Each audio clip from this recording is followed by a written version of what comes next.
Dear students, تو اب ہم یہ دیکھتے ہیں ہم نے اب تک کیا پڑھا، ایک نظر اپنے پچھلے کام پر۔ السلام علیکم کلاس 2۔ آج آپ کا یہ مطالعے کا طریقہ چیپٹر ہے اور پیج نمبر 31 پر اس کی ریڈنگ اور ایکسپلینیشن ہے۔ اسلام میں علم حاصل کرنا ہر مسلمان مرد اور عورت پر فرض ہے۔ یعنی مطالعے کے طریقے میں ہم پڑھتے ہیں، مطالعہ پڑھنے کو کہتے ہیں، ٹھیک ہے، کتابوں کا، اخبار، رسائل، ہر چیز کا، کہانیوں کا مطالعہ، ٹھیک ہے۔ اسلام میں علم حاصل کرنا مسلمان مرد عورت پر فرض ہے۔ کیا فرض ہے؟ علم حاصل کرنا۔ جو علم حاصل نہیں کرتے وہ زندگی میں کامیاب نہیں ہوتے، جو علم حاصل نہیں کرتے وہ کامیاب نہیں ہو سکتے۔ علم کے بغیر انسان اچھائی اور برائی میں تمیز نہیں کر سکتا۔ علم ہمیں بتاتا ہے کہ کیا غلط ہے اور کیا صحیح، کیا اچھا، کیا برا۔ علم ایک ایسا زیور ہے جو انسان کے اخلاق اور عادات کو سنوار دیتا ہے۔ زیور سے مراد پہننے والا نہیں، یہ علم وہ ہے جو ہر وقت ہمارے ساتھ رہتا ہے اور ہمیں کیا سکھاتا ہے؟ اخلاق اور عادات، اور ان کو سنوارتا ہے، انہیں بنا دیتا ہے۔ علم مطالعے سے حاصل ہوتا ہے۔ کتاب کو پڑھتے وقت کچھ باتوں پر عمل کرنا بہت ضروری ہے۔ اب دیکھیے کیا کیا باتیں ہیں وہ پڑھتے وقت۔ کتاب کو ہمیشہ دائیں ہاتھ سے پکڑنا چاہیے، ہر اچھا کام دائیں ہاتھ سے کیا جاتا ہے۔ کتاب کو سلیقے سے کھولنا چاہیے۔ جلد بازی میں ورق پھٹنے کا ڈر ہوتا ہے، مطلب ہم جلدی جلدی یہ پیج موڑو، یہ page, no, don't do like this, اس طرح نہیں کرنا بچوں۔ پہلے ایک صفحہ آپ نے پلٹا، پھر دوسرا، کونے پر جا کر آرام سے پکڑ کر اٹھائیے، ٹھیک ہے، یہ، ورنہ آپ کے پھٹنے کا ڈر ہوگا، پیج پھٹ جائے گا، ورق یعنی پیج پھٹ جائے گا۔ مطالعہ نہایت خاموشی سے کرنا چاہیے۔ آپ اسکول کی لائبریری میں بیٹھے ہوئے ہوں، کمرہ جماعت میں ہوں یا گھر میں، کتاب کا مطالعہ خاموشی سے کریں، ٹھیک ہے نا، شور نہ کریں۔ بول کر یا اونچی آواز سے پڑھیں گے تو پاس بیٹھے ہوئے لوگوں کو تکلیف پہنچے گی۔ لائبریری میں تو اور بھی لوگ مطالعے میں مصروف ہوتے ہیں، اگر خاموشی سے مطالعہ نہ کیا جائے تو وہاں خاصا شور مچ جائے، اور یہ طریقہ غلط ہوتا ہے۔ ہمیشہ مطالعہ خاموشی سے کریں اور لائبریری میں خاموش بیٹھ کر پڑھیں۔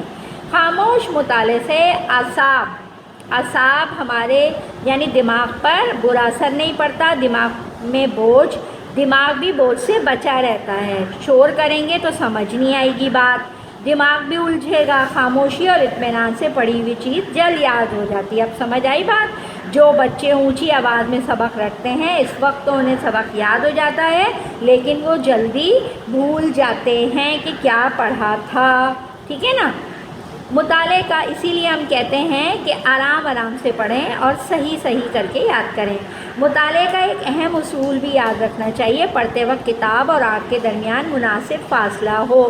اگر آپ یہاں کتاب ہے آپ کی اتنے، تو آپ یہاں رکھ کر پڑھیں، لیکن یہ نہ ہو کہ بالکل یوں قریب میں لے آئیں۔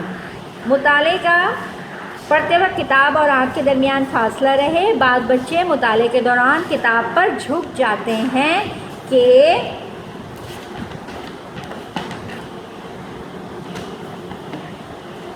دیکھیے کتاب اور آنکھ کے درمیان چند انچ کا فاصلہ رہ جاتا ہے، اس سے نظر کمزور ہو جاتی ہے۔ مطالعہ کرتے وقت مناسب روشنی کا انتظام بھی ہونا چاہیے۔ کم روشنی میں مطالعہ کرنے سے آنکھوں اور دماغ پر برا اثر پڑتا ہے، اندھیرا ہو جاتا ہے، آپ کو دیکھنے میں مشکل ہوتی ہے، اس لیے خیال رکھنا چاہیے۔ اس طرح لیٹ کر یا چلتے پھرتے ہوئے مطالعہ کرنا بھی صحت کے لیے نقصان دہ ہے۔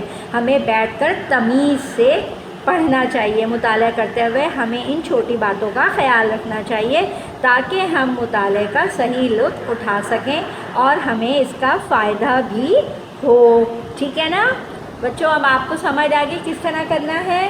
اب آئیے ان کے سوال و جواب پر، ٹھیک ہے، ان کے سوال و جواب دیکھ لیجئے۔ علم حاصل کرنے کے بارے میں اسلام کا کیا حکم ہے؟ اسلام میں علم حاصل کرنا ہر مسلمان مرد عورت پر فرض ہے۔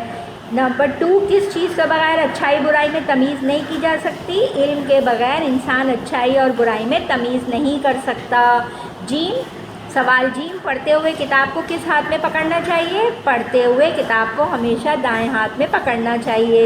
خاموش مطالعے کا کیا فائدہ ہے؟ خاموش مطالعے سے اعصاب پر برا اثر نہیں پڑتا اور دماغ بھی بوجھ سے بچا رہتا ہے۔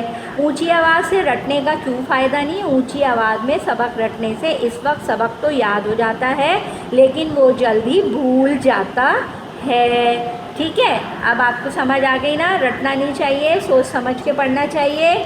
اب آئیے آپ دیے گئے الفاظ کی مدد سے خالی جگہ پر کریں۔ مطالعہ زیور خاموشی۔ علم ایک زیور ہے، علم مطالعے سے حاصل ہوتا ہے، مطالعہ خاموشی سے کرنا چاہیے۔ اب آئیے درست جواب پر نشان لگائیں۔ علم حاصل ہوتا ہے سونے سے، کھیلنے سے، مطالعے سے؟ مطالعے سے۔ علم کس سے حاصل ہوتا ہے؟ مطالعے سے۔ علم حاصل کرنا ہر مسلمان مرد اور عورت پر قرض ہے، فرض ہے، عرض ہے؟ فرض ہے۔ کتاب کو کھولنا چاہیے سلیقے سے، آگے سے، پیچھے سے، سلیقے سے۔ اب دیکھیے یہ رہی آپ کی بک۔ علم ایک، یہ دیکھیے علم ایک زیور ہے۔ علم کس سے حاصل ہوتا ہے؟ مطالعے سے۔ اب آئیے آگے، مطالعہ، آپ کا مطالعہ، اب دیکھیے کون سا ورڈ رہ گیا تھا؟ خاموشی سے کرنا چاہیے۔ اب آگے سمجھ، میں نے آپ کو بک سے اور اس میں دونوں، علم حاصل ہوتا ہے مطالعے سے، علم حاصل کرنا ہر مرد عورت پر فرض ہے، کتاب کو کھولنا چاہیے سلیقے سے۔ اوکے کلاس، سارا کام اچھی